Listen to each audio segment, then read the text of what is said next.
12 થી 18 મહિનાના બાળકો માટે માંસાહારી વાનગીઓ પરના સ્પોકન ટ્યુટોરિયલમાં આપનું સ્વાગત છે. આ ટ્યુટોરિયલમાં આપણે આ વિશે શીખીશું. 12 થી 18 મહિનાના બાળકો માટે ઉર્જાની જરૂરિયાતો. કેટલીક વાનગીઓની તૈયારી. 1 વર્ષની ઉંમર પછીના બાળકો સતત વૃદ્ધિ પામે છે. તેમની પોષક જરૂરિયાતો વય સાથે વધે છે. આ જરૂરિયાતોને પહોંચી વળવા માટે વિવિધ પ્રકારના પોષક તત્વો ધરાવતો ખોરાક આપવો જોઈએ. તેમને એક દિવસમાં પૂરક ખોરાકમાંથી લગભગ 1010 કિલો કેલરીની જરૂર પડે છે. 1 કપ ખોરાક દિવસમાં 5 વખત આપવો જોઈએ. આને 3 મુખ્ય ભોજન અને 2 નાસ્તા તરીકે આપી શકાય છે.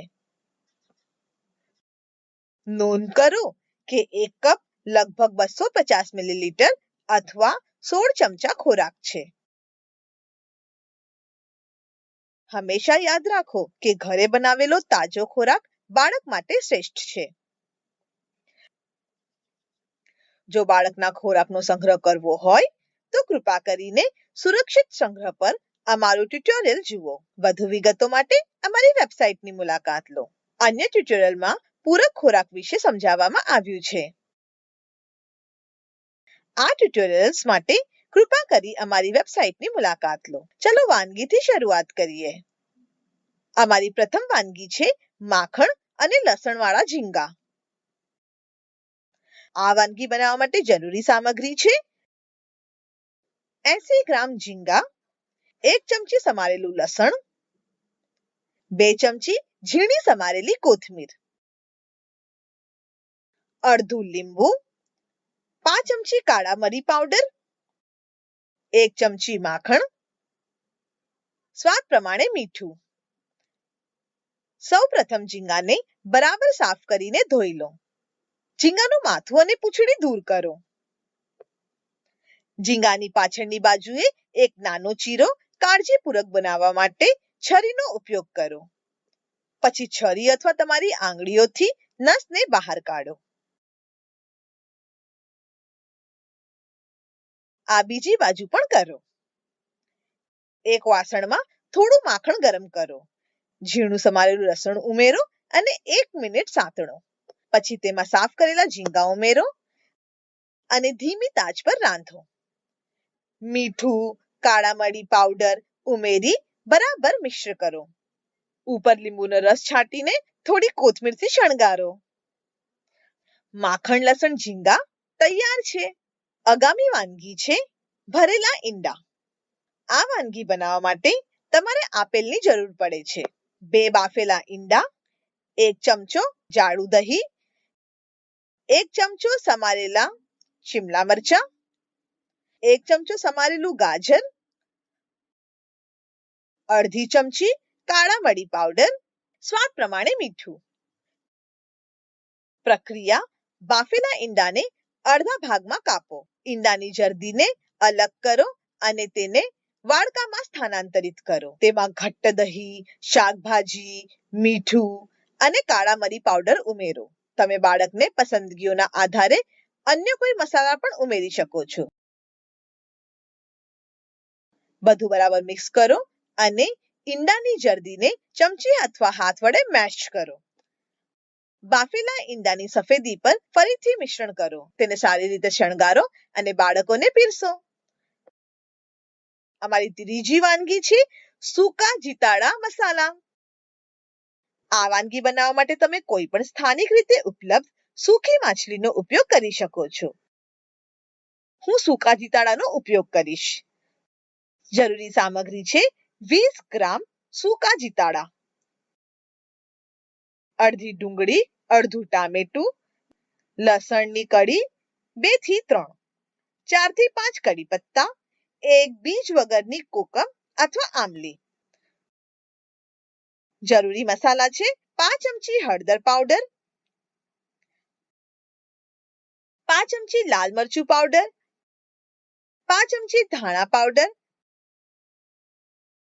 પ્રક્રિયા: સૂકી માછલીનું માથું અને પૂંછડીની ટોચ કાઢીને સાફ કરો. તેને 30 મિનિટ માટે પાણીમાં પલાળી રાખો. વધારાનું મીઠું અને ગંદકી દૂર કરવા માટે તેમને સારી રીતે ધોઈ લો. પછી વધારાનું પાણી કાઢી લો. એક કઢાઈમાં તેલ ગરમ કરો અને તેમાં સમારેલા લસણ અને કડી પત્તા ઉમેરો. ઝીણી સમારેલી ડુંગળી ઉમેરો અને આછા ગુલાબી રંગની થાય ત્યાં સુધી સાતળો. પછી તેમાં ટામેટા, કોકમ અને મસાલા ઉમેરો. બરાબર મિક્સ કરીને 1 થી 2 મિનિટ માટે સાતળો. આમાં સાફ કરેલી જીતાડા મચ્છી નાખો. 1 થી 2 ચમચી પાણી ઉમેરો અને થોડી વાર ધીમી આંચ પર રાંધો. સૂકી જીતાડા મચ્છી મસાલા તૈયાર છે. અમારી છેલ્લી વાનગી છે મટન ખીચડી. આ વાનગી બનાવવા માટે સામગ્રી છે 100 ગ્રામ હાડકા વગરનું મટન, 1 ચમચો કોદરી, અડધું કપ મિક્સ દાળ, 1 કાપેલી ડુંગળી, 1 ચમચી આદુ લસણની પેસ્ટ, મુઠ્ઠીભર કોથમીર, અડધું લીંબુ. જરૂરી મસાલા છે અડધી ચમચી હળદર પાવડર, અડધી ચમચી જીરું પાવડર, અડધી ચમચી ધાણા પાવડર, 5 ચમચી ગરમ મસાલો, સ્વાદ અનુસાર મીઠું, 1 ચમચો તેલ અથવા ઘી. પ્રક્રિયા: દાળને ધોઈ 6 થી 8 કલાક પલાળી રાખો. એ જ રીતે અલગ વાડકામાં થોડી કોદરી પલાળી રાખો. મટનના ટુકડાને ધોઈને સાફ કરો. તેના પર આદુ લસણની પેસ્ટ લગાવો. તેને 20 થી 30 મિનિટ માટે બાજુ પર રાખો. પ્રેશર કુકરમાં તેલ અથવા ઘી ગરમ કરો. આમાં કાતરી કરેલી ડુંગળી ઉમેરો અને તેને હળવા સોનેરી રંગની થાય ત્યાં સુધી સાતળો. તેમાં દાળ અને થોડી કોદરી ઉમેરો. મટનના ટુકડાને બધા મસાલા ઉમેરો. બધું બરાબર મિક્સ કરો. 1 ગ્લાસ પાણી ઉમેરો અને તેને 15 થી 20 મિનિટ માટે કુકરમાં રાંધો. જ્યાં સુધી તમને એક સીટી સંભળાય નહીં ત્યાં સુધી તે જ આંચ પર રાંધો. એક સીટી વાગ્યા પછી આંચને ધીમી કરો અને 10 થી 15 મિનિટ સુધી રાંધો. વરાળને પોતીથી નીકળવા દો અને પછી ઢાંકણ ખોલો. ખીચડીને વાડકામાં કાઢો. ચમચીની મદદથી તેમાંથી મટનના ટુકડા કાઢી લો. ટુકડાઓ ઠંડા થયા પછીથી તેને સ્વચ્છ હાથથી મસળો. પછી તેને ફરીથી ખીચડીમાં નાખો. લીંબુનો રસ છાંટો અને કોથમીરથી શણગારો. તૈયાર છે મટનની ખીચડી. આ બધી વાનગીઓમાં ઉત્તમ સ્ત્રોત છે પ્રોટીન, આયર્ન, કોલિન અને ઝિંક. તેમાં વિટામિન B12 પણ ભરપૂર છે.